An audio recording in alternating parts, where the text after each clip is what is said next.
Hello, this is Suman Bhuchar for AsianCultureVulture.com, and we're here talking to Ashutosh Gowariker, director of the forthcoming film Mohenjo Daro. Welcome to Asian Culture Vulture, Ashutosh. Thank you, Suman. So, you have made films about the British Raj, about Mughal India, and now you're turning your attention to the Bronze Age civilization of India. What drew you to the story of Mohenjo Daro? The very fact that I knew nothing about that civilization. When I'm saying I actually mean we, because it's just one paragraph in school books, and that's it. And over the years, then, whenever I went to a museum, I came across artifacts, looked at them, got excited by seeing them, got intrigued that what was this civilization all about. Mm-hmm. And then during Lagaan, when I was looking for locations for the village, I stumbled upon the city of Dholavira, which is the excavation site. And that's the first time I got a walkthrough in the city with those streets and the tanks and the towers and all, whatever existing in that excavation is. And I thought that, I must make a movie someday based on the civilization. Primarily because we don't know anything about it. So it excites me to create a world that we don't know much about, and try and see how we can bring it together just for an experience. Not only my personal experience of making the film, but also for an audience to see what that world must have been. So I'm fortunate that today I'm sitting here before you for the promotion of the film, that the film is actually made, because that thought crossed my mind 15 years ago. And here I am. But I've read that it's taken about 3 years to make the film. So what are the challenges when you're trying to make a historical story without making it a documentary? How did you recreate that world? How do you mix the imagination with the facts? Yeah.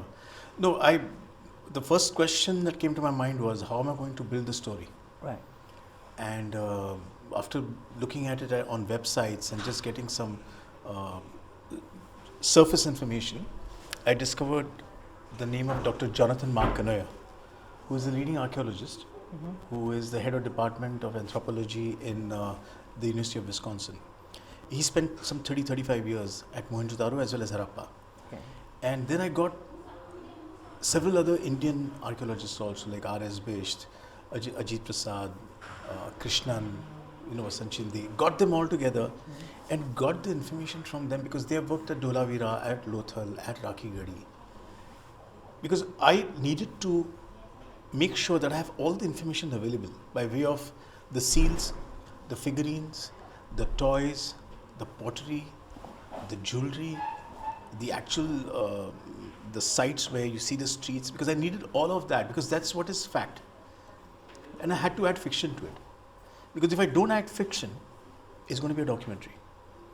And surely I didn't want to, that was not my purpose. I wanted to make this luscious film about the civilization, about ancestors, about how they lived, what was their lifestyle, what were their manners and morals of their society, religion, the politics. So all this I could develop and build upon by bringing in the fact and create this, I like to call it my make-believe world, because there will always be two different, in this case, multiple chain of thoughts as to what the civilization was. So, having had the chance to see the trailer, it looks very beautifully made, and it seems a story of a character played by Hrithik Roshan who falls in love with this girl. That's what we're assuming from the trailer. Yeah. But I'm just wondering, is there like a story of a rebirth, or is it like a past life? Are you able to tell us a little bit about the plot, or not? No, I would prefer if you discover it, Suman, because if I tell you the plot, it will be a spoiler. But let me tell you that there is more to the film than what you see in the trailer. So you need to just hold on with your observations a little bit more till you see the film. Okay, well, that's important, yeah. Very excited to August. But just coming to that, in terms of your casting decisions, you've worked with Hrithik Roshan before. Yeah. You've cast a newcomer in the role of the female protagonist, Chani. Yeah. And of course, you've got Kabur Bedi as well in it. I mean, just tell us a little bit about what influenced your casting decisions. Well, as far as Hrithik is concerned, he was my first choice.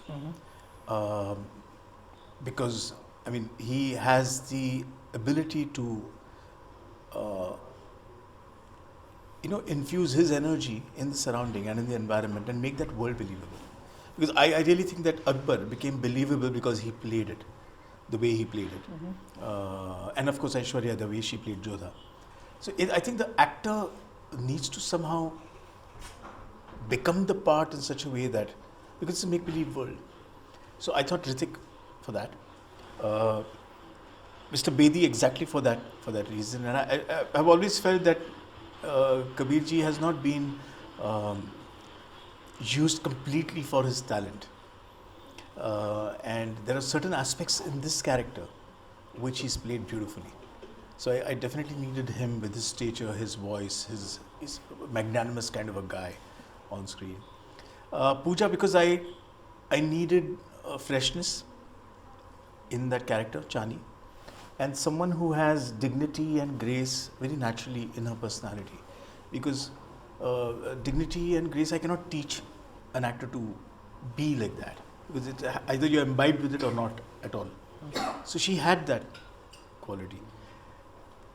I did whatever it takes to make the world believable. So that means every character that I bring in has to contribute to that process.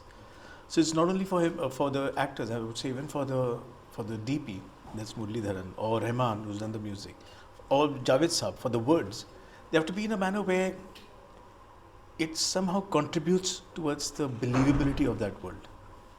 So, we see it is in Hindi and the costumes and everything, you've picked period. I mean, how do you make those decisions? What do you say? Because we haven't lived in that world. We don't know what language they spoke. We know they were like our forefathers, if you like. No, it's a tricky one because even in terms of language, the Sindhu script is still not deciphered. Right. And so what do you do? I have to make the film in Hindi, in the Hindi language, so that I can reach a mass audience. And there is a certain small element that I've done in the movie, which I'm not going to disclose again. Okay. If you see the movie, you will get that, which I've done for the language. So to create the language, which is a blend of a mesh of 3-4 different languages, so that it's easily understandable, but at the same time, it's not very contemporary. Because if it's contemporary, then it can throw you off. You might feel that, oh my God, I know this language too easily. So those are certain decisions that I had to take on language. Even in terms of the title.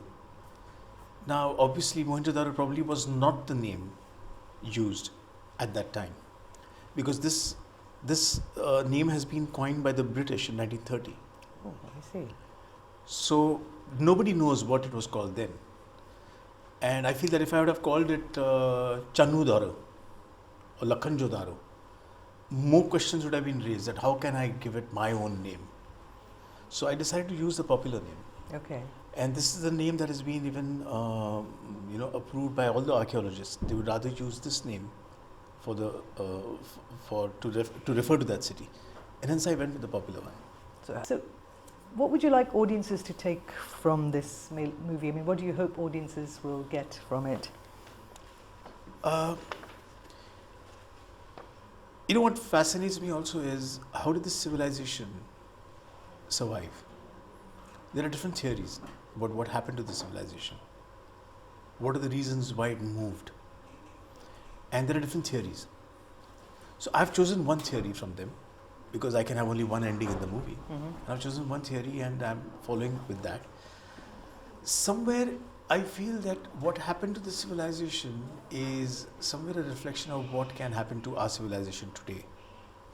We are probably going through the same thing by way of global warming, by way of so many environmental issues that we have. But that's a sub-level. It's another layer, which I hope audiences like after they have gone past the romance. And for international audiences, What do you think is its appeal? Is that the same? Are you hoping it's the same thing? No, I think for international audiences, it's just the intrigue will still be just the civilization. Right. Because we know so much about the Roman civilization or the Greek or the Egyptian, even the Mesopotamian. I think that with this film, at least it will be one window to what probably this civilization was all about. How did this civilization, how did this people, how did this city coexist at that time with the Sumerians and with the Egyptians? How was the trade exchange? What was the barter like? You know, those kind of, what was the religion? What was the politics? So Okay, so my last question on behalf of the Asian Culture Vulture viewers is that you're a member of the Academy Oscar Committee, Yeah. or you're a member of the Academy. What do you think about this whole, how the Oscars have recently recruited 648 new members to make it more diverse? Do you Yeah. think this gives Hindi cinema a chance? What's your view on that? they're two different, they're disconnected. I like the aspect of diversity because I think every 10 years, even in the academy or even the worldwide situation, change needs to be brought about. So that change, if it's in society, it will get reflected in this case, the academy. I am glad they've gone, the diversity has increased. I'm glad that the new members have come in. But ultimately, whether you win an Oscar or not for the foreign film category depends on the kind of movie that you make, the kind of movie that you submit, and the kind of competition that you have. Because usually every country tends to send in their best film and really believe that their film is going to win. When actually you don't know what the other 60 movies, what are those movies all about. So I think we just got to keep participating. We got to keep celebrating cinema.